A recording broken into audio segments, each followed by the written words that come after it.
성도 여러분의 기도로 노회장 수련회 은혜 가운데 잘 다녀왔습니다.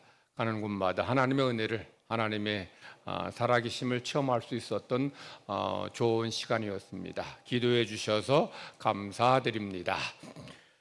세계 2차 대전 당시 독일군의 공습으로 레이 페스터 유워크셔에 있는 한 예배당 건물이 완전히 파괴됐습니다. 그 교회 지도자 2명이 그 다음날 아침 파괴된 예배당 건물을 이렇게 둘러보았어요. 둘러보다가 그들은 강단용 이 성경책이 이 폭탄이 터지면서 이것이 땅바닥에, 이 마루바닥에 이렇게 펼쳐진 채로 이렇게 성경책이 바닥에 뒹구는 것을 보았어요. 그래서 이 두 지도자가 가만히 앉아서 펼쳐진 그 부분을 봤더니 고린도후서 4장이었습니다. 이 2명의 지도자가 그 펼쳐진 고린도후서 4장을 쭉 읽어 내려가면서 그들의 눈길이 향한 곳이 있었습니다. 그것은 고린도후서 4장 8절 9절 말씀입니다. 우리 한번 같이 읽겠습니다. 시작. 우리가 사방으로 우겨쌈을 당하여도 쌓이지 아니하며 답답한 일을 당하여도 낙심하지 아니하며 8, 9절 박해를 받아도 버림받지 아니하며 거꾸로 뜨림을 당하여도 망하지 아니하고 8절 말씀 보여주셔요. 이 2명의 지도자들은 예배당이 파괴돼서 참담한 심정으로 낙담한 마음으로 성경을 읽었는데 그 읽은 말씀이 어떤 말씀이에요? 우리가 사방으로 우겨쌈을 당해도 완전히 쌓이지 아니한다. 우리가 답답한 일을 만나도 낙심하지 아니한다. 9절 말씀 보면 박해를 받아도 버림받지 않고 거꾸로 뜨림을 당해도 망하지 아니한다. 이 2명의 지도자들은 예배당이 파괴돼서 이제 낙담하고 절망한 가운데 있었지만, 참담한 가운데 있었지만, 그래도 하나님은 우리와 함께 계시는구나. 하나님은 우리를 지켜주시고 도와주시는 것을 그 말씀을 통해서 비참한 현실 가운데 확신할 수 있겠어요. 예배당 건물은 비록 무너졌지만 우리의 신앙이 무너지지 않고 우리의 신앙이 거꾸로 뜨림 당하지 않은 것을 감사한 것이죠. 그래서 찰스 피니 목사님은 이 본문 말씀으로 이런 설교를 했어요. 하나님은 우리가 절박한 상황에서 하나님을 바라보고 하나님을 찾을 때 하나님은 언제나 그곳에 계십니다. 여러분, 이런 하나님을 무슨 하나님이라고 말합니까? 임마누엘의 하나님이라고 그래요. 임마누엘의 하나님, 어떤 하나님이에요? 우리와 함께 하신 하나님입니다. 여러분과 함께 하신 하나님은 여러분이 건강할 때만 함께 계시는 것이 아니에요. 임마누엘 하나님은 여러분이 형통하고 평안하고 행복할 때에만 함께 계시는 분이 아니라는 거예요. 하나님은 여러분이 고통 중에 있을 때, 슬플 때, 실패했을 때, 낙담했을 때, 그리고 불행하다고 느낄 때에 그때에도 하나님은 여러분과 함께 해 주시는 임마누엘의 하나님이십니다. 여러분은 하나님이 임마누엘의 하나님으로서 여러분과 항상 함께 해 주심을 믿습니까? 그 하나님으로 인해 여러분은 담대하고 또 평안한 가운데 삶을 살고 있습니까?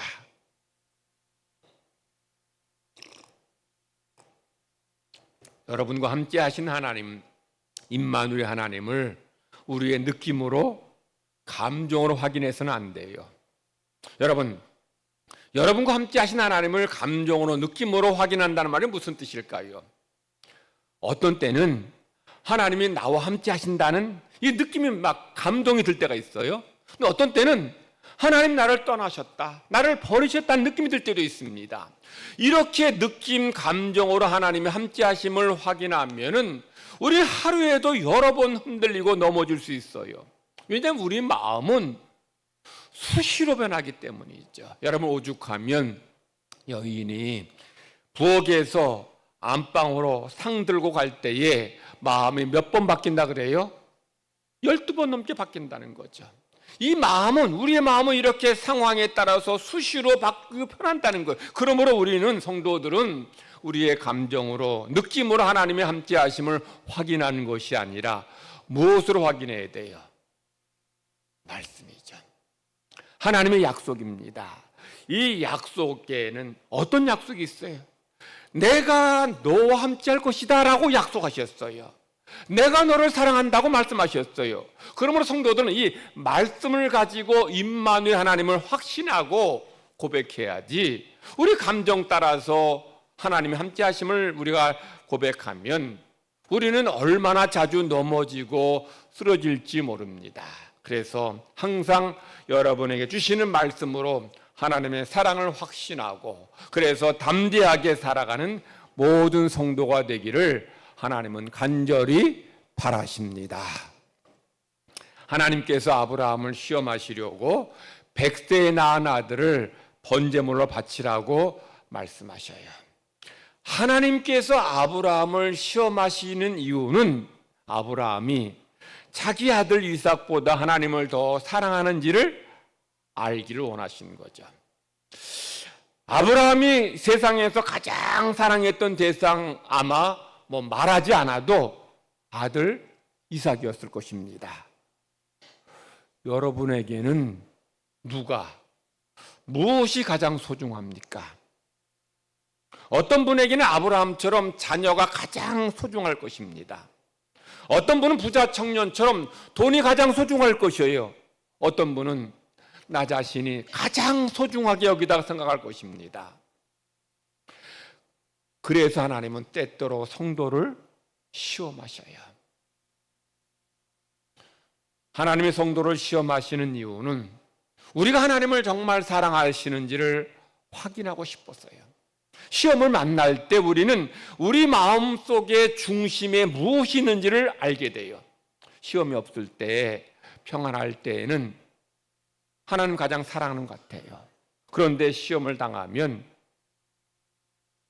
내 마음속에 정말 무엇이 가장 중요한지를 그때 보게 되게 해요.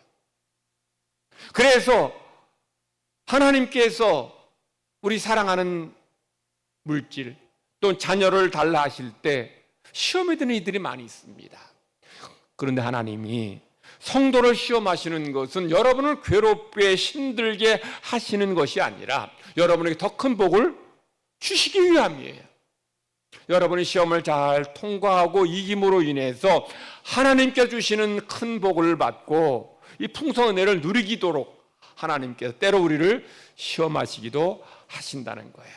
그래서 하나님께서 아브라함에게 이삭을 모리아산에서 번제로 바치라 하시니까 아브라함이 아침 일찍 일어나서 모리아산을 향해서 떠납니다. 3절 말씀 보면, 3절에 보면 아브라함이 아침 일찍 일어나 떠났다라고 말씀해요. 여러분, 아들을 번제로 바치는 길을 떠나는데 그 일이 무슨 즐거운 일이라고 아브라함이 일찍 일어났을까요? 아브라함이 지금 이삭을 번제물로 바치러 떠나는 길이 즐거워서 일찍 일어난 것이 아니라 왜 일찍 일어났어요? 지체하면 아들을 하나님께 바칠 수 없기 때문이죠. 시간을 끌면 끌수록 하나님 말씀에 순종할 수 없으니까, 그래서 아침 일찍 말씀 듣고 그 다음날 아침 일찍 일어나서 이삭을 데리고 모리아산을 향해 출발할 것입니다. 그리고 두 번째로 아브라함이 하나님 말씀에 순종한 것은 모리아산을 향해 떠난 지 3일째 되는 날에 아들 이삭과 함께 모리아산을 향해 올라갈 때입니다. 4절 말씀 보면 제3일에 아브라함이 이삭과 함께 그곳을 멀리 바라보았다라고 말해요. 그곳은 모리아산 정상을 말합니다. 이 말은 3일째 되는 날에 아브라함이 모리아산 아래 도착했다는 거예요. 그리고 이제 5절 말씀을 보면 아브라함이 종들에게 뭐라고 말합니까? 너 여기 있어라. 내가 이 우리 아들과 함께 산에 올라가서 하나님께 제사하고 내려올 것이다 라고 말해요. 자, 제3일에 아브라함이 이삭과 함께 모리아산에 올라간 것이 왜 훌륭한 믿음일까요? 작심 3일이라는 말이 있습니다. 무슨 뜻입니까? 굳게 먹은 결심도 3일을 넘기기 힘들다는 것이에요. 여러분, 아브라함이 하나님 말씀을 들었을 때 내 아들 이삭을 번제로 바치라 했을 때 네, 힘들지만 알겠습니다라고 대답하고 떠났어요. 우리가 하나님 말씀 들을 때에 그 말씀으로 이 마음이 뜨거워질 때에 우리는 말씀에 당장 순종하려고 해요. 근데 은혜 받았어도, 말씀을 통해 은혜 받았어도 이 예배당 문을 나갈 때에 또 하루만 지나면 그 은혜가 식어지기도 하고 하나님 말씀에 순종하는 마음이 흔들리기도 해요. 아브라함도 왜 안 그랬겠어요? 아브라함도 말씀 들었을 땐 예 알겠습니다 하고 순종하고 떠났는데 이제 바로 순종함, 바로 제물로 바쳤으면 오히려 쉬웠을지 몰라요. 3일 동안 아브라함이 모리아산을 향해 갈 때에 얼마나 말은 하지 않았지만 마음속에서 별 생각이 다 들었을 거예요. 하나님이 아들을 바치라 했는데 내가 지금 들은 말씀이 제대로 들은 말씀일까? 내가 잘못 들은 건 아닌가? 하나님은 사람을 제물로 바치는 것을 별로 좋아하지 않는데 내가 들은 게 하나님 음성이 아니라 마귀 음성은 아닌가? 아마 별의별 생각이 다 들었을 거예요. 하나님께 아들을 바치지 않을 이유를 수없이 많이 떠올렸을 거예요. 그런데 3일 동안 계속 이런 의심의 생각이 들었지만 아브라함은 넘어가지 않았어요. 3일 지난 그때까지도 아브라함의 마음은 흔들리지 않고 아들 이삭과 함께 모리아산을 향해 올라갔다는 것은 아브라함이 얼마나 이 굳은 믿음으로 하나님의 말씀에 순종했는지를 보여주는 거죠.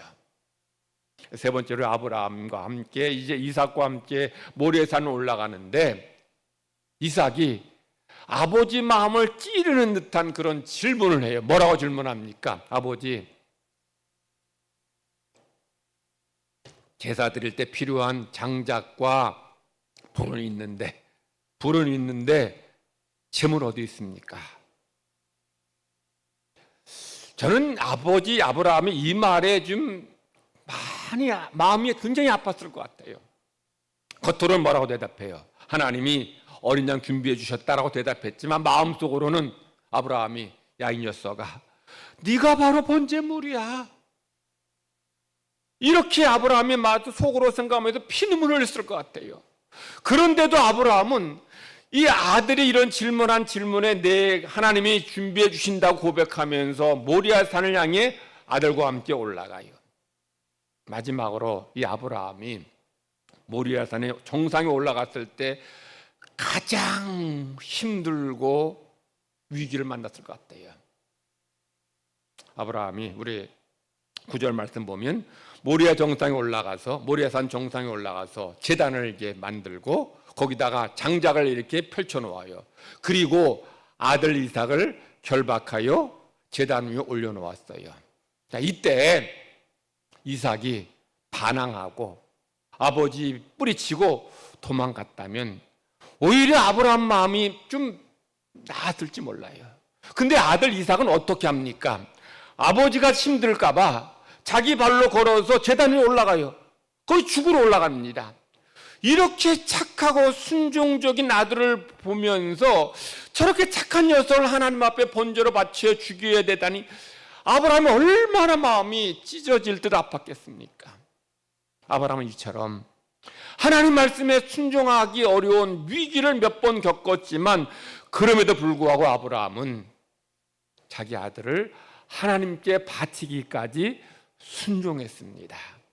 아브라함이 자기 아들을 하나님께 바치기까지 순종할 수 있었던 이유가 있을 거예요. 그 이유가 뭘까요?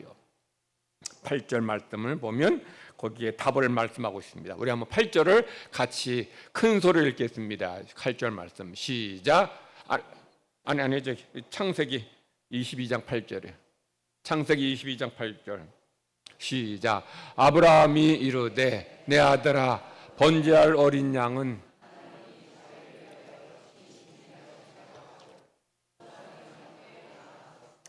아브라함이 많은 위기와 어려움이 있었지만 그럼에도 불구하고 이제 아들을 이삭을 하나님께 바칠 수 있었던 이유는 아브라함이 어떤 믿음이 있었어요? 하나님이 어린 양을 준비해 주신다. 이 믿음이죠. 자, 여러분, 아브라함이 이 말, 하나님께서 번제할 어린 양을 준비해 주셨다라는 이 말이 아들을 안심시키기 위한 거짓말입니까? 아니면 아브라함의 믿음의 고백입니까? 저는 믿음의 고백이라고 봐요. 왜냐하면 지금까지 아브라함은 하나님께서 그의 삶에 필요한 것을 준비해 주시고 채워주심을 많이 경험했어요. 하나님께서 아브라함에게 고향과 친척 아비집을 떠나라고 하실 때에 아브라함이 하나님 말씀대로 갈대아우를 떠났더니 하나님께서 아브라함에게 젖과 꿀이 흐르는 가나안 땅을 준비해 주셨어요. 조카 롯이 그들라오멜 연합군에게 포로로 끌려갔을 때에 아브라함이 겨우 318명의 종들을 데리고 그들라오멜과 싸울 수 있었던 이유도 뭐예요? 하나님이 나를 위해서 승리를 준비해 주실 줄 믿었기 때문에. 아니 어떻게 318명, 그것도 뭐 특공대도 아니고 종들 데리고 무슨 수로 내 나라의 연합군과 싸울 생각을 할 수 있었겠습니까? 이것은 하나님이 내가 비록 약하지만 나는 부족하지만 나를 위해서 그들라오멜과의 싸움에서 승리를 준비해 주셨다. 이걸 믿었기 때문에 나가 싸울 수 있었고 승리했습니다. 100세 되도록 아브라함이 아들을 낳지 못했지만 아브라함은 하나님이 내 아내 이삭을 통해서 아내를 통해 사라를 통해서 적자 이삭을 준비해 주셨다라고 믿었어요. 그랬을 때 그는 아들을 얻게 된 거예요. 이처럼 아브라함은 지금까지 그의 삶에서 하나님께서 필요한 것들, 아브라함에게 이 좋은 것들을 준비해 주신 그런 체험이 있었기 때문에 지금도 모리아 산 위에 하나님께서 어린 양을 준비해 주실 것이다 라고 믿고 올라간 거예요. 그리고 그의 믿음대로, 그의 고백대로 하나님이 아브라함에게 어린 양을 예비해 주셨어요. 우리 심리학 용어 중에 피그말리온 효과라는 말이 있습니다. 들어보셨나요? 피그말리온 효과. 이게 무슨 뜻인가 하면 우리가 강렬한 염원을 담고 생각하거나 말하면 그것이 그대로 실제로 이루어진다는 얘기입니다. 피그말리온은 그리스 신화에 나오는 인물로서 키프로스의 왕이었어요. 그런데 이 피그말리온이라는 왕은 좀 독특했어요. 그는 그 주변에 아름다운 여인들이 많이 있었는데 그 어떤 여인도 사랑하지 않고 세상에서는 찾아볼 수 없을 만큼 아름답게 상아로 조각한 여인을 조각해 놓고 그 상아로 조각한 여인, 그러니까 조각상과 사랑에 빠진 거예요. 그러니까 조각상을 사랑하는 거예요. 살아있는 사람, 호흡이 있는 사람과 여인과 사랑에 빠진 게 아니고 자기가 아주 그냥 그 조각가에게 아름다운 여인을 만들라 해놓고 그 여인을 상아로 조각해 놓고 그 상아 조각상과 사랑에 빠진 거예요. 그걸 사랑하는 거예요. 아프로디테 축제가 있는 날입니다. 이 미의 여신 아프로디테에게 이 피그말리온이 제사를 드리고 자기의 소원을 아뢰었어요. 우리 궁전에 있는 그 조각상, 상하 조각상과 꼭 닮은 여인을 아내로 맞게 해주세요 라고 간절히 기도했어요. 그리고 이제 자기 집으로 돌아와서 여느 때처럼 이제 여인 상하 조각상에 입을 맞췄는데 놀랄 일이 생겼어요. 입을 맞췄는데 그 상하 조각상에서 체온이 느껴지게 된 거예요. 그 상하 조각상을 만져보니 이렇게 보드라운 살이 느껴졌고 따뜻한 피가 도는 것이 그런 도는 사람이 된 거예요. 이 피그말리온의 강렬한 소원이 마침내 이루어지게 된 거예요. 그는 그의 소원대로 이 조각상이 사람이 되는 이런 기적이 일어나게 된 거예요. 그래서 이 이야기에서 피그말리온 효과라는 말이 생겨나게 된 거예요. 물론 이 피그말리온 이야기는 신화의 이야기, 진짜 이야기가 아니고 신화에 나오는 이야기예요. 그리고 피그말리온이라는 왕도 진짜 왕이 아니라 신화에 나오는 등장하는 그런 왕입니다. 그럼에도 불구하고 피그말리온 효과가 우리 삶에서 자주 일어나게 돼요.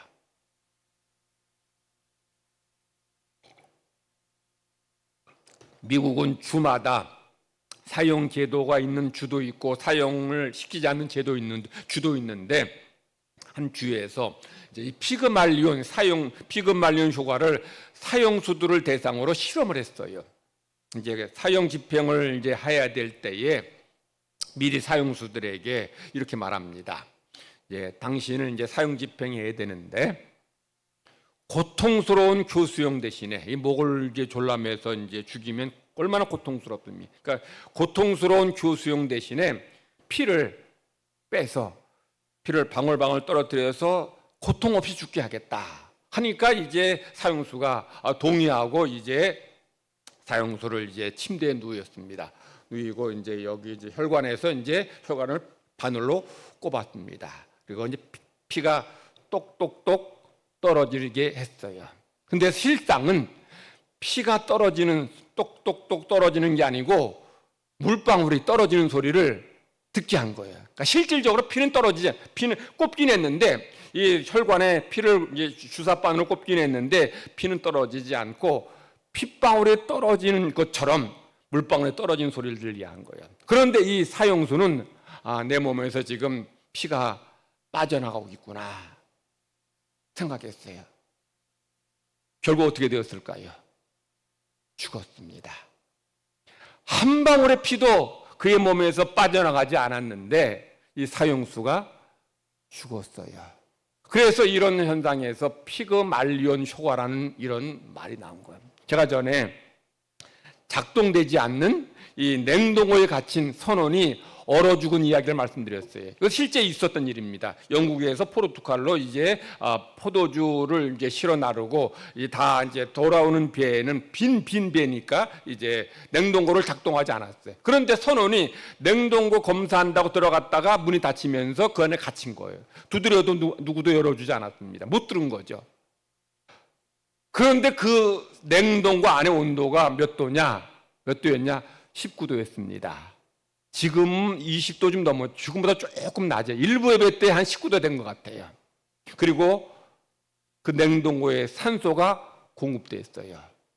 그런데 이 선원은 냉동고 안에서 얼어 죽었어요. 이런 예는 굉장히 많아요. 그러니까 우리 인간은 어떤 마음의 염원이나 어떤 생각을 하게 될 때에 그것이 우리 몸을 지배하기도 하고 우리의 환경을 바꾸기도 한다는 거예요. 아브라함이 지금 이 모리아 산을 향해 갈 때에 하나님께서 이제 그 아들 이삭을 번제물을 바치라 할 때에 이삭이 지금 아버지에게 어린 양 이제 제물 어디 있느냐로 물을 때 아브라함이 하나님께서 어린 양을 준비해 주셨다고 그때 대답했지만 저는 아브라함이 브엘세바에서 출발할 때부터 이런 마음을 갖고 있었다고 봐요. 아브라함은 출발할 때부터 하나님이 이삭 대신에 바칠 어린 양을 준비해 주실 거야 이런 믿음으로 3일을 걸어왔을 거라고 봐요. 그리고 그런 믿음의 고백을 아들에게 한 거예요. 하나님이 우리 위해서 당신을 위해서 어린 양을 준비해 주신다라고 고백한 거예요. 이 고백은 아브라함이 지금까지 하나님께서 그의 삶에 필요한 것을 채워주셨다는 경험에서 나온 것만이 아니고 그의 간절한 마음의 소원인 거죠.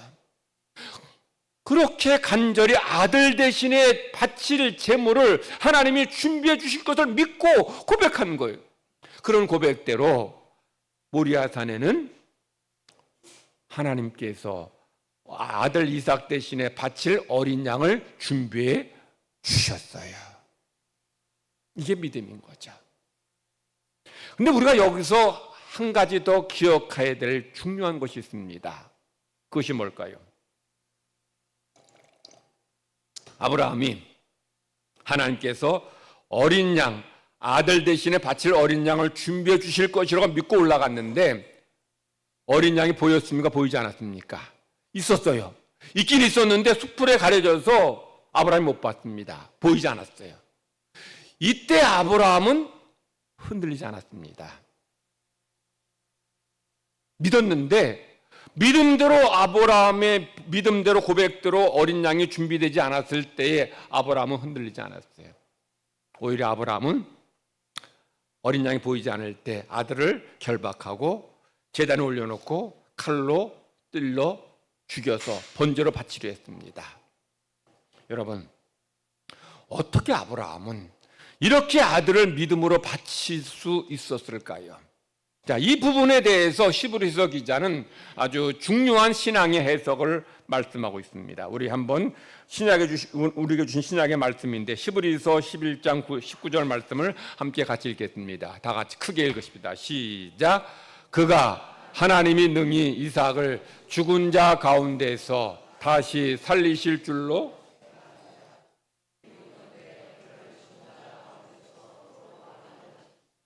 아브라함이 어린 양이 보이지 않았지만 그래도 아들을 이제 하나님께 바칠 수 있었던 이유가 뭐라 그래요?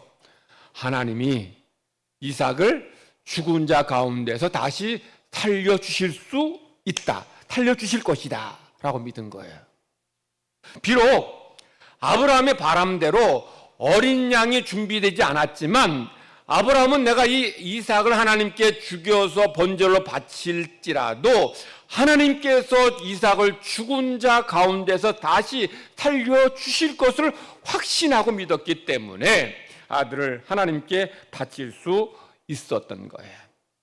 이것은 아브라함이 하나님은 생명을 주관하신 분임을 믿었기 때문이에요. 생명을 주관하신다는 것은 하나님이 생명을 거두어 가시기도 하시지만 생명을 주시는 분이란 뜻이기도 해요.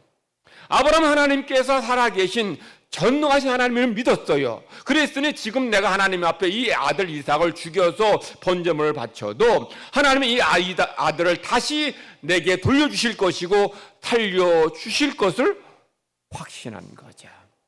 그러면 여러분이 아브라함의 이런 믿음 통해서 배워야 될 중요한 두 가지 믿음이 있어요. 첫 번째는 하나님은 여러분의 삶에 필요한 것을 준비해 주신다.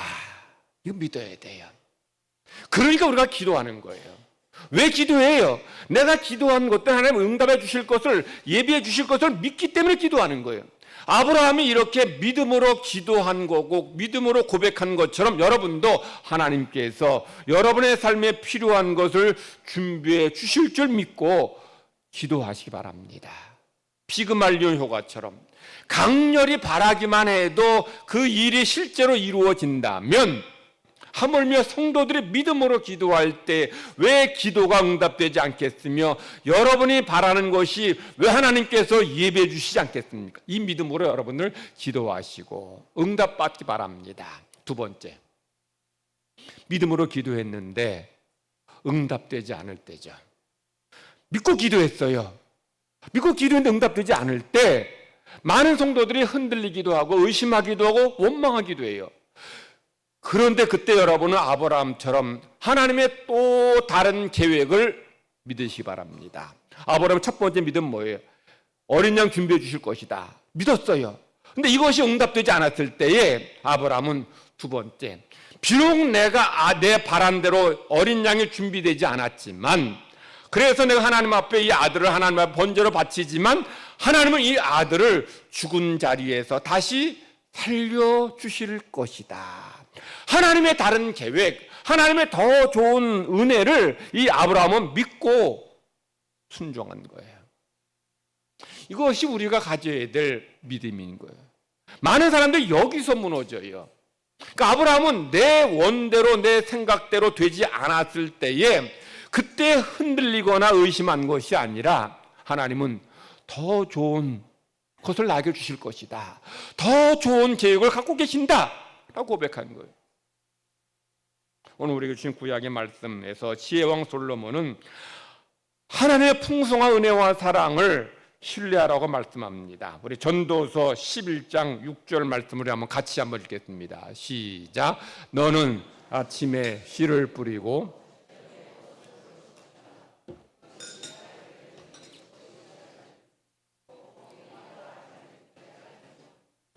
솔로몬이 저 말씀한 것은 우리가 무슨 일이 일어날지 모른다는 이 얘기하는 건 아니에요.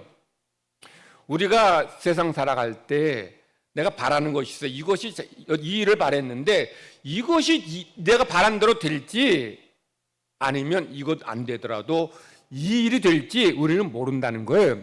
아니면 혹 둘 다 잘 될지 모른다는 거죠. 이 말씀은 바로 여러분이 바라는 대로 되지 않을 때에 하나님의 또 다른 계획과 은혜를 기대하고 그걸 바라보고 믿으라는 거예요.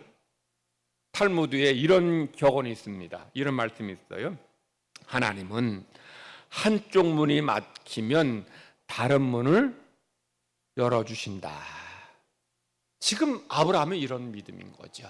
내가 바라는 것 여기 막혔어요. 어린 양 준비되지 않았습니다. 그러나 하나님은 다른 그런 문을 열어주셔서 내 아들 죽여 번제로 바치지만 그 아들을 다시 살려주실 것이다. 이 믿음으로 아브라함은 아들 이삭을 하나님 앞에 번제로 바칠 수 있었던 거죠. 성도 여러분, 아브라함의 믿음 통해서 여러분은 꼭 기억하실 것 기억하시 바랍니다. 내가 바란 것, 아마 많은 경우 여러분이 바란 것들은 육신의 눈으로 볼 때에 원하는 것일 거예요. 근데 하나님은 우리 육신의 눈으로 보기에 좋은 것이 아니라 여러분의 영혼과 육체의 영육간에 좋은 것으로 예비해 주시고 허락하실 때가 있어요. 그러므로 하나님의 또 다른 계획과 은혜를 소망하면서 살아갈 때에 여러분의 삶에 하나님의 은혜가, 하나님의 역사가 나타나지게 될 줄 믿습니다. 여호와 일의 하나님, 준비해 주신 하나님을 믿고 내가 바란 대로 되지 않을 때에 또 다른 하나님의 계획을 소망하면서 믿음으로 사는 모든 성도 되기를 간절히 바랍니다. 하나님 아버지 감사합니다. 우리를 하나님의 백성 삼아 주시고 하나님 자녀로서의 풍성함을 누리게 하시니 감사드립니다. 하나님 우리를 구원해 주셨고 자녀 삼아 주셨고 우리에게 약속해 주셨습니다. 우리에게 믿음으로 기도할 때 응답해 주신다고 말씀해 주셨기에 우리 성도들 믿음으로 기도해서 하나님의 응답, 하나님의 준비되신 모든 것들을 받게 하시고 누리게 하시고 체험하게 하여 주시옵소서.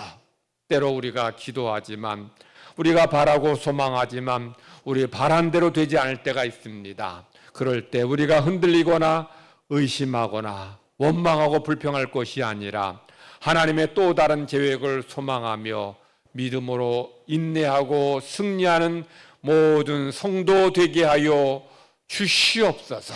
우리를 향한 하나님의 사랑을 확신하게 하시고 말씀으로 살아가는 모든 성도 되게 하여 주시기를 원하오며 예수님의 이름으로 기도드리옵나이다.